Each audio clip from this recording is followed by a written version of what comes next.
이제 하나님 말씀을 봉독해 올리겠습니다. 하나님 말씀은 히브리서 8장 10절 말씀입니다. 히브리서 8장 10절 말씀을 제가 읽어 드리겠습니다. 또 주께서 말씀하신다.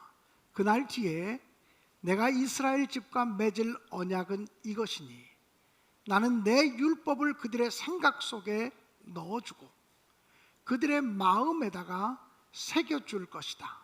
그래서 나는 그들의 하나님이 되고 그들은 내 백성이 될 것이다. 아멘.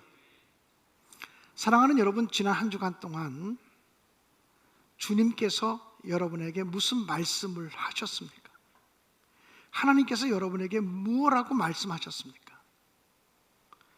이렇게 물으면 많은 성도들이 아무 말씀도 안 하셨는데요, 이렇게 대답하고 싶을 것입니다. 정말 여러분이 지난 한 주간 동안 하나님의 목소리를, 하나님의 음성을 전혀 듣지 못한 것일까요? 저는 2014년도 6월 달에 우리 교회 담임 목사로 부임하고 9월, 10월, 11월 3개월 동안 주님의 음성을 듣는 법이라고 하는 제목으로 8주 연속 설교를 했습니다. 그런데 제 마음속에 주님의 음성을 듣는 일에 관해서 다시 한번 우리 성도들과 나누고 싶다고 하는 마음이 들어서 여러분과 함께 몇 주 동안 연속으로 주님의 음성을 듣는 일에 대해서 말씀을 나누려고 합니다. 주님의 음성을 어떻게 듣는 거지? 주님의 목소리를 어떻게 듣는 거지? 이런 궁금증이 있고 이런 의문이 있는 분이라면 이제 사순절 전까지 계속되어질 이 연속 설교에 관심을 갖고 또 기도하며 예배에 참석하시기를 간곡히 부탁을 드립니다. 여러분은 지금까지 살면서 주님의 목소리를 몇 번쯤 들어보셨습니까?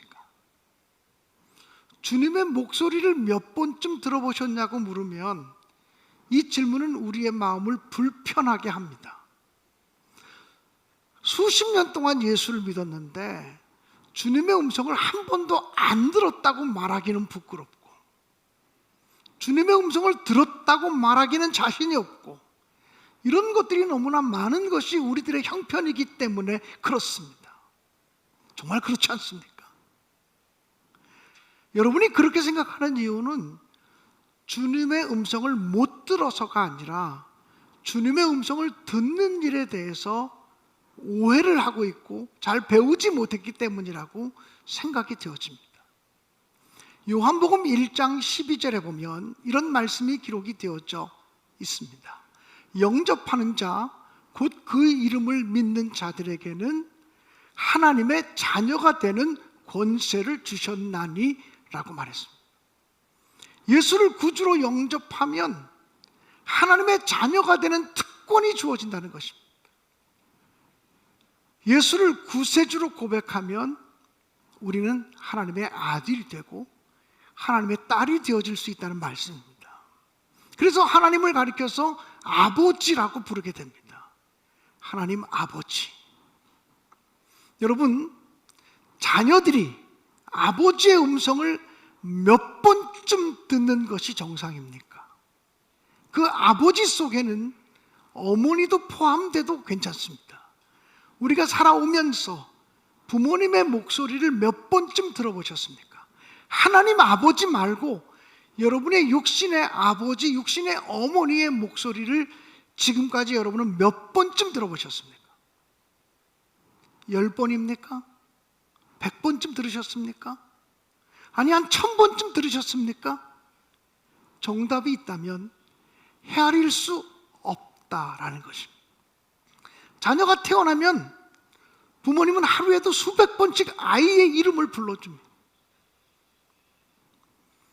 자녀는 아버지의 목소리, 어머니의 목소리, 부모의 목소리를 수도 없이 들으며 자라가고 성장하는 것입니다. 만약 저와 여러분이 하나님의 아들이고 하나님의 딸인 것이 분명하다면 하나님의 목소리도 하나님의 음성도, 우리 주님의 음성도 헤아릴 수 없을 만큼 많이 들었다고 얘기해야 정상입니다. 그런데 우리가 그렇게 느끼지 못하는 이유는 무엇일까요? 도대체 하나님의 음성은 어떻게 들려지는 것일까요? 여러분, 요한계시록 3장 20절에 보면 이렇게 먼저 기록이 되어져 있습니다. 볼지어다 내가 문 밖에 서서 두드리노니 누군지 내 음성을 듣고 문을 열면 내가 그에게로 들어가 그로 더불어 먹고 그는 나로 더불어 먹으리라. 우리가 예수를 구주로 고백하는 순간 주님이 우리 안에 들어와 머물러 사신다고. 그래서 어린아이들에게라도 예수님이 어디 계시니? 하나님이 어디 계시니라고 물으면 내 안에 계셔요, 제 마음속에 계셔요라고 고백하게 됩니다. 제가 지금 여러분에게 예수님이 어디 계십니까? 하나님이 어디 계셔요라고 묻는다면 물론 하늘에도 계시지만 예수님이 제 마음속에 들어와 사십니다라고 여러분도 고백하실 수 있을 거예요. 그렇다면 예수님이 내 안에 머물러 사시는 것이 분명하다면 내 안에 머물러 사시는 주님께서 나에게 무언가를 말씀하기 위해서 내 몸 밖으로 빠져나오셔서 내 귀에다 대고 광년아 내가 너를 사랑해 라고 말씀하실 이유는 없지 않겠습니까? 주님이 내 안에 머물러 사시는 것이 너무나 분명하다면 주님이 나에게 말씀하실 수 있는 가장 자연스러운 통로는 무엇일까요? 오늘 성경 본문인 히브리서 8장 10절에는 이렇게 기록이 되어져 있습니다. 또 주께서 이르시되 그날 후에 내가 이스라엘 집과 맺을 언약은 이것이니, 그 다음부터 잘 들으십시오. 내 법을 그들의 생각에 두고 그들의 마음에 이것을 기록하리라. 하나님의 법, 하나님의 율법, 하나님의 뜻, 하나님의 계획이 우리의 생각에, 우리의 마음속에 기록되어진다, 우리 마음속에 쓰여진다고 성경은 분명하게 말씀하고 있습니다. 그러므로 하나님의 음성, 주님의 소리가 들려지는 공간은 우리의 생각이고 우리의 마음이라는 것입니다. 물론 예수가 내 안에 계시지 않으면 내 안에서 말씀하지 않으시겠죠. 사울이라는 청년이 예수 믿는 사람들을 잡아다가 옥에 가두기 위해서 대제사장의 허락을 받아서 다마스커스, 다메섹으로 흩어진 성도들을 붙잡아 오기 위해서 말을 타고 갑니다. 그러다 그는 다메섹 도상에서 부활하신 주님을 만나게 되었습니다. 사울아 사울아 내가 어찌하여 나를 핍박하느냐? 주여 니시오니까 내가 핍박하는 예수다. 이 소리를 듣게 됩니다. 이 소리를 들은 사울이 누구입니까? 기독교 2000년 역사 속에서 가장 훌륭한 전도자가 되었던 바울 사도입니다. 바울 사도는 예수님이 내 안에 머물러 계시지 않았기 때문에 귀로 듣는 주님의 음성을 들었습니다. 밖에서부터 들려오는 소리를 들었죠. 그러나 예수가 내 안에 계신 것이 너무나 분명한 사람은 주님의 소리를 귀로 듣는 것이 아니라 내 안에 계신 주님이 내 안에서 생각에다 대고 말씀하시고 마음에다 대고 말씀하시는 소리를 들으셔야 된다라고 하는 사실입니다. 오늘도 여러분이 오늘 교회 일찍 늦지 않게 빨리 나가야지 이런 마음을 가지시지 않으셨겠습니까? 그 마음을 하나님이 주신 하나님의 음성입니다. 빨리 준비해서 교회 가라. 오늘 주님이 목사님을 통해서 어떤 말씀을 하실까? 오늘 어떤 설교를 하실까? 주님이 기대하는 마음을 여러분에게 이미 들려주신 것입니다. 그러니까 이미 여러분은 이 자리에 나오기까지는 주님의 음성을 듣고서 이 자리에 나오신 것입니다.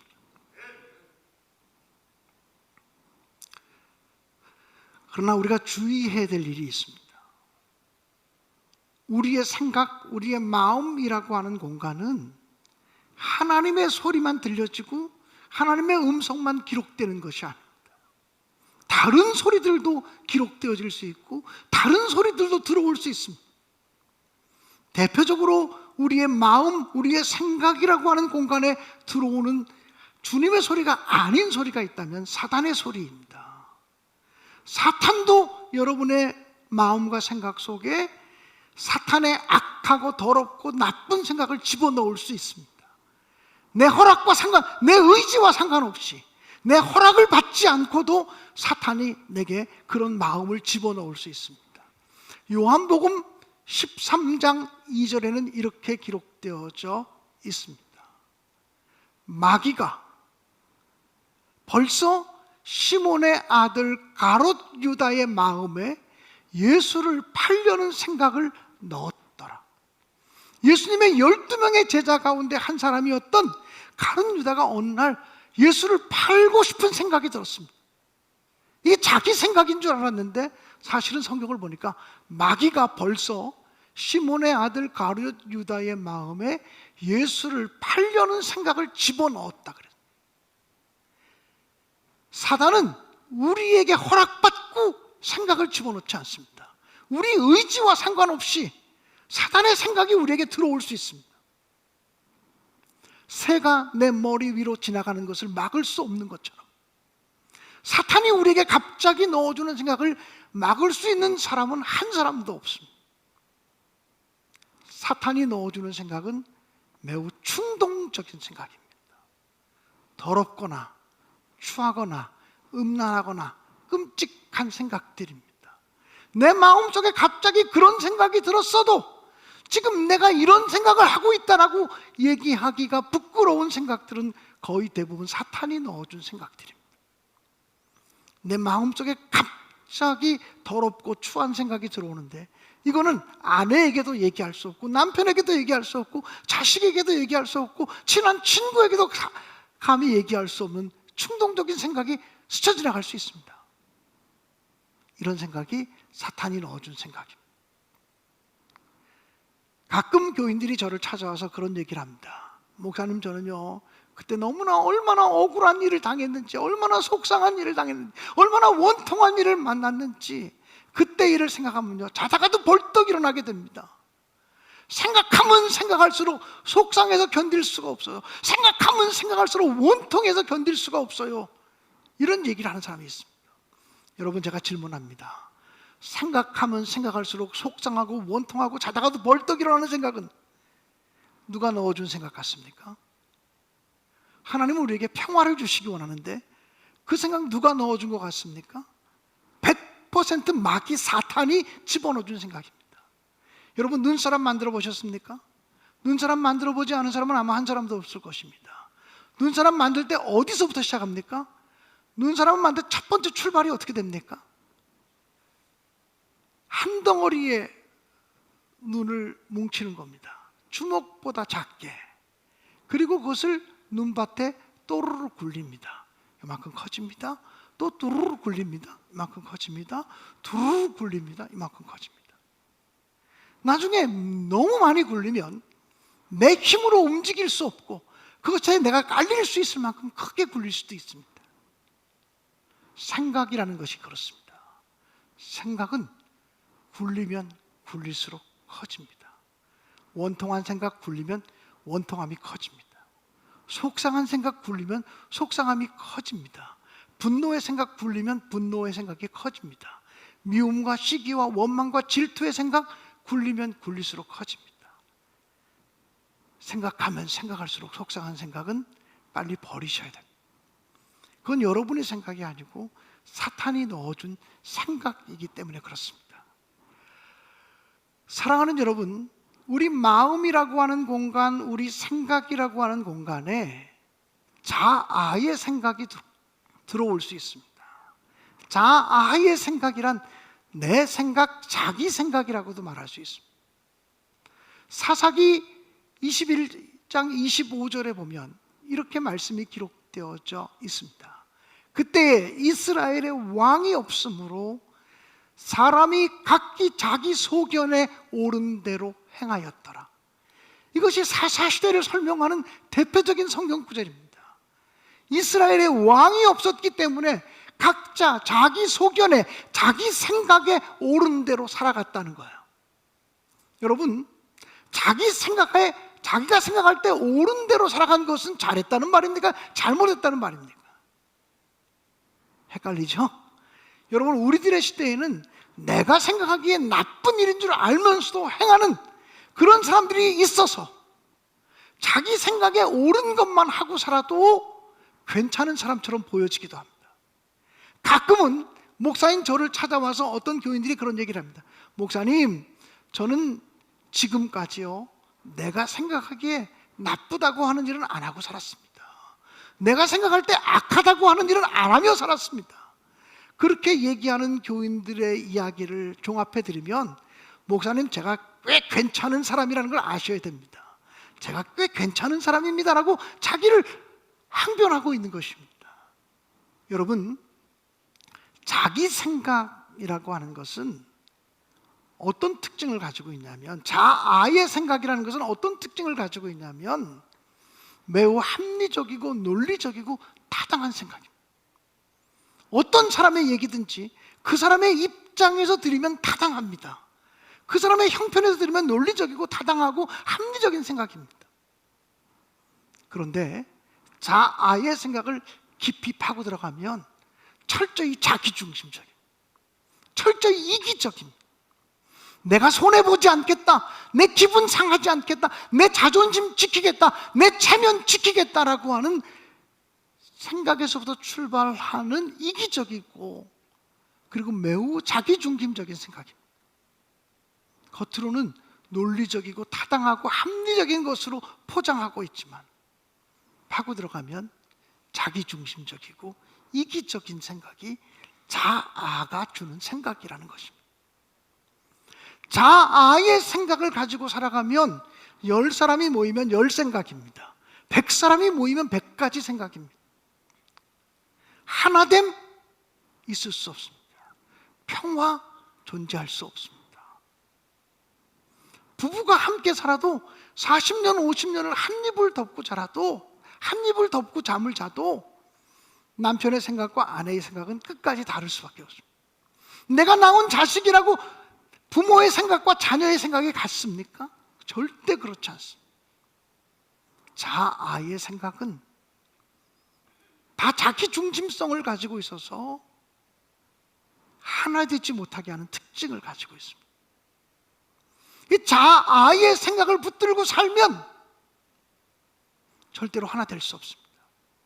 여러분, 다윗이라고 하는 이스라엘의 왕을 아시지요?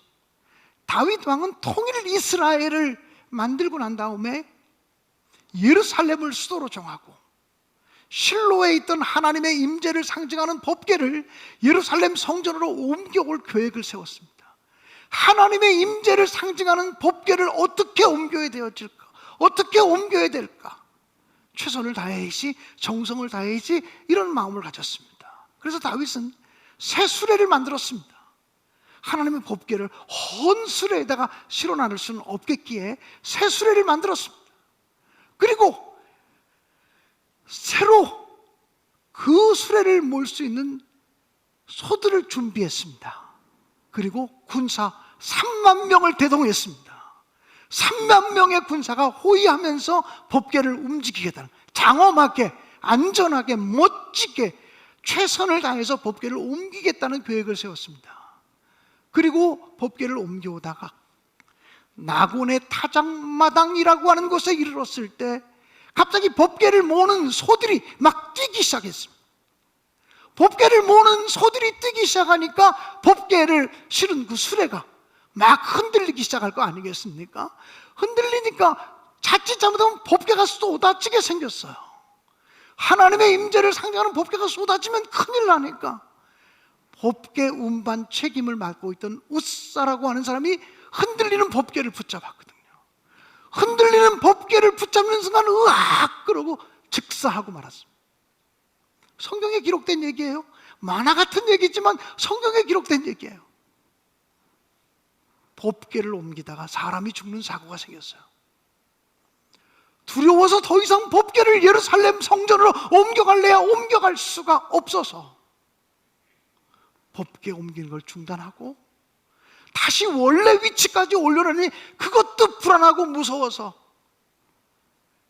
가까운 곳에 있는 오벳 에돔이라고 하는 사람의 집으로 법궤를 임시적으로 옮겨 놓았습니다. 근데 오벳 에돔의 집에 법궤가 3개월 동안 머물러 있었는데, 하나님의 임재를 상징하는 법궤가 오벳 에돔의 집에 3개월 머물러 있는 동안 오벳 에돔의 집이 큰 복을 받았다는 소문이 퍼지기 시작했어요.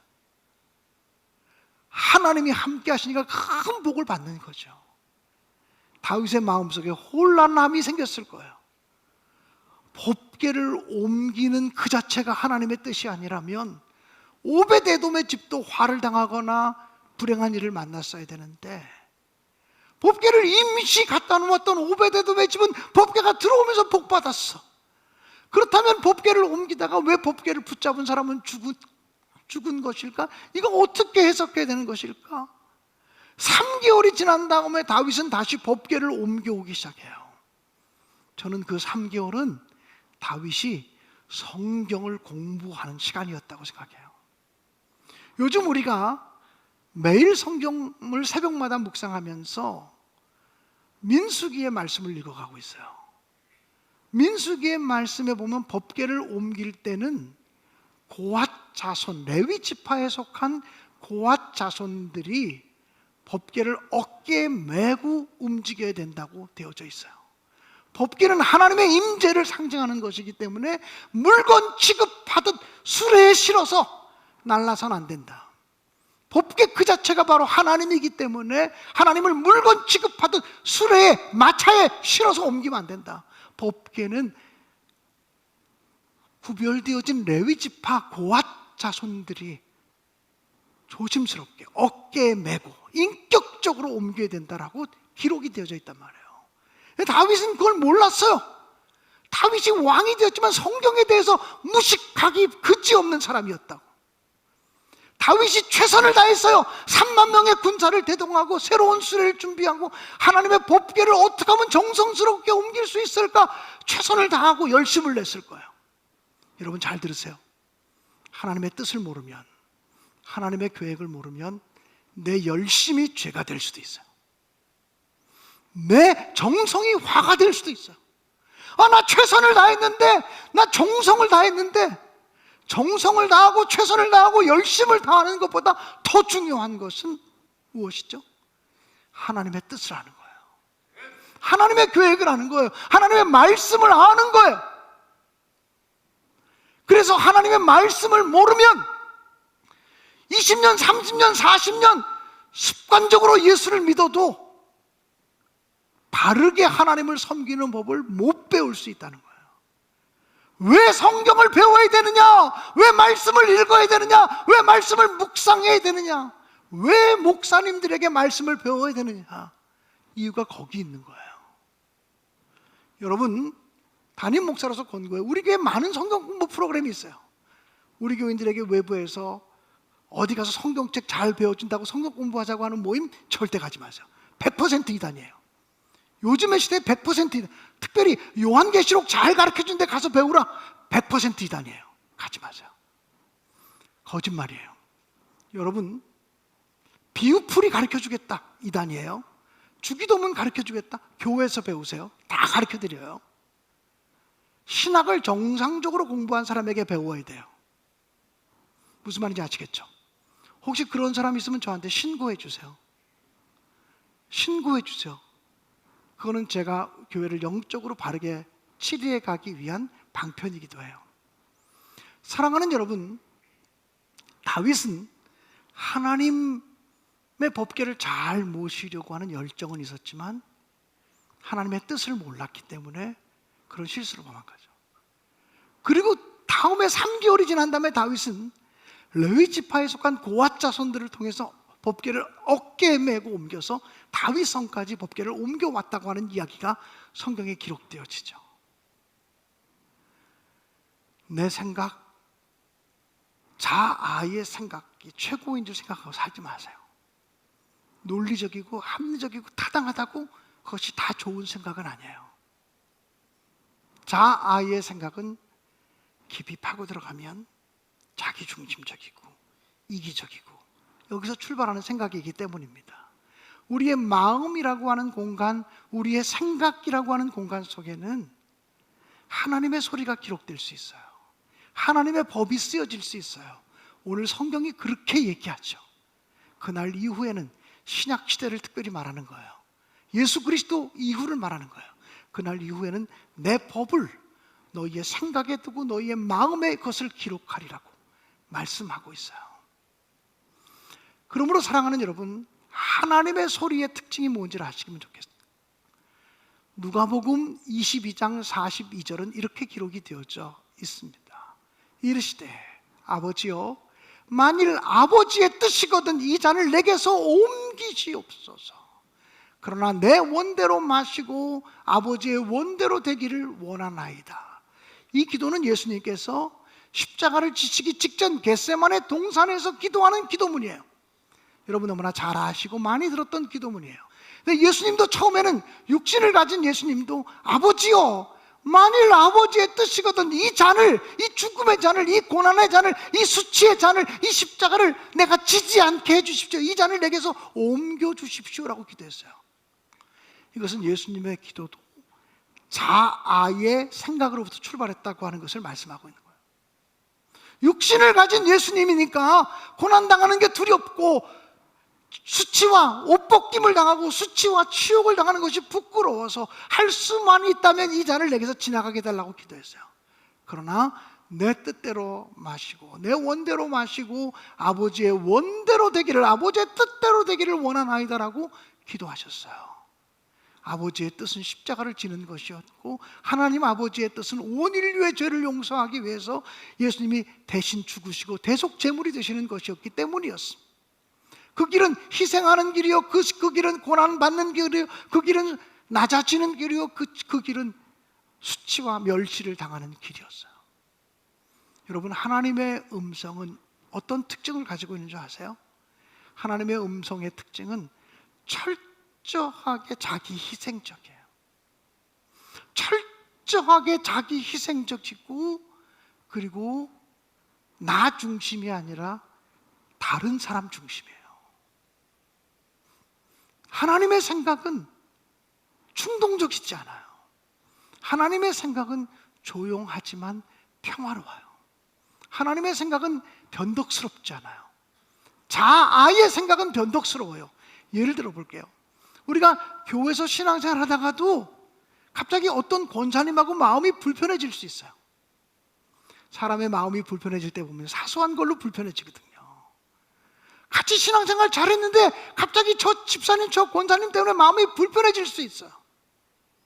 너무나 마음이 불편해서 교회 나가는 게 힘들어져요. 교회 나가면 또 그 집사님 얼굴 봐야 될 텐데, 교회 나가면 그 권사님 얼굴 또 부딪혀야 될 텐데, 시험들만큼 힘들어요. 그래서 내가 교회 친한, 내 신앙의 멘토 역할을 할 만한 분에게 물었어요.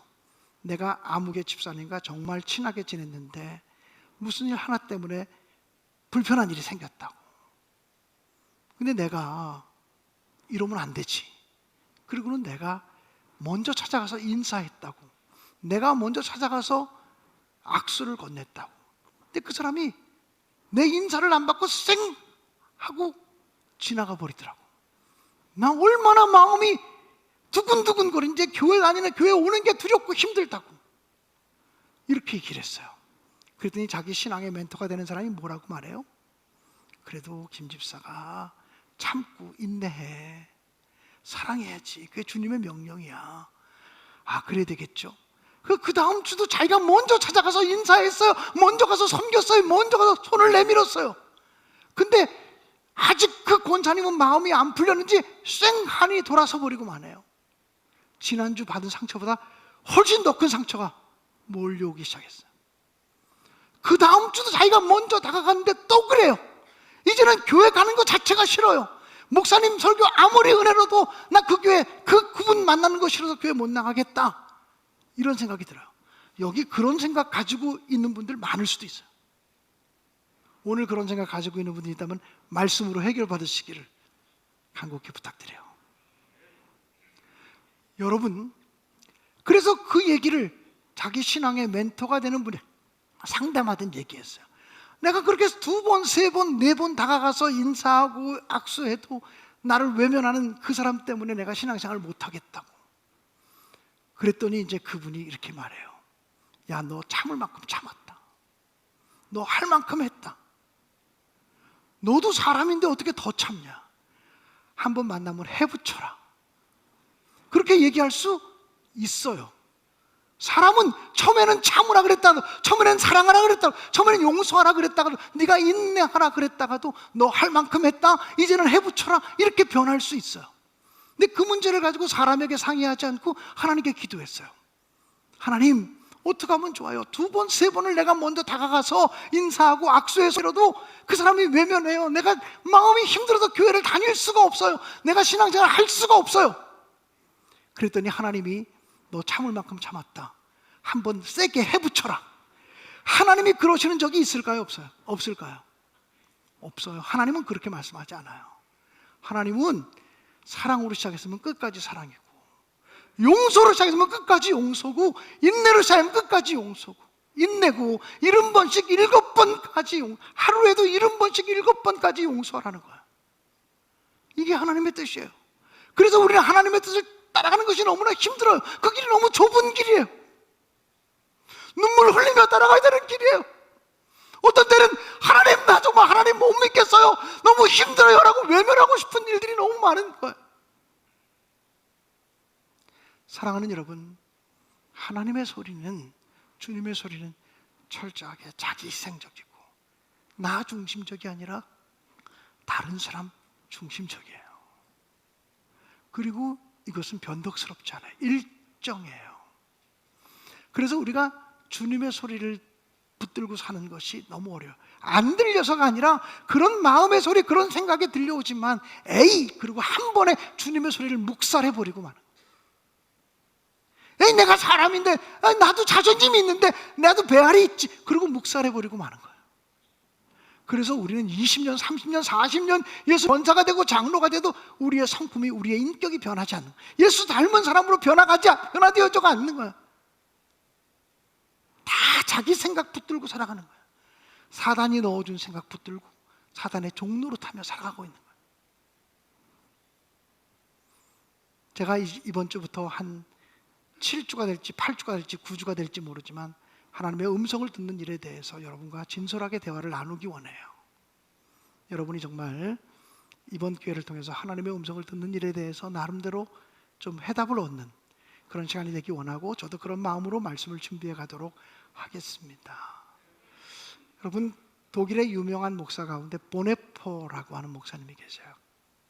이 보네포라고 하는 목사님은 히틀러가 세계 제2차 대전을 일으키고 전 세계를 전쟁으로 물들여갈 때 내가 목사라고 해서, 그리고 히틀러가 큰 권력을 가지고 있다고 해서 히틀러를 축복하는 일만은 할 수 없다.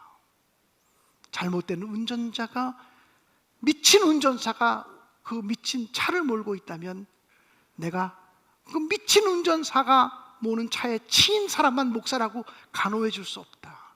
내가 그 차로 뛰어들어서 미친 운전사를 끌어내려야 되지 않는가, 이런 생각을 가지고 히틀러를 반대하는 운동을 벌이다가 옥에 갇혀서 39살의 나이에 죽임을 당한 사람이에요. 형장의 이슬로 사라져갔어요. 2차 대전이 끝나기 3개월 전에 죽음을 만났어요. 근데 그 보네포라고 하는 목사님이 쓴 시 가운데 하나님의 그 선한 능력이 나와 함께 하시면, 하나님의 선한 능력이 늘 우리와 함께 하시면 우리는 평화로운 세상을 살아갈 수 있고, 하나님의 선한 능력이 우리와 함께 하시면 우리는 그 힘으로 새해를 열어갈 수 있다고 고백했던 목사님이에요. 그분은 아마 그분이 옥에 갇히지 않았으면 가장 훌륭한 신학자가 됐을 뿐이에요. 가장 훌륭한 목회자가 되었을 뿐이에요.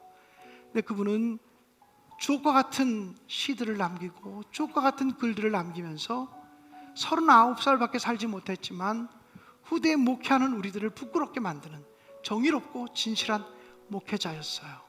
독일 교회는 새해가 시작되면 이 찬송을 부른다 그래요. 지난주 2부 성가대가 이 찬양을 특송으로 불러주기도 했어요.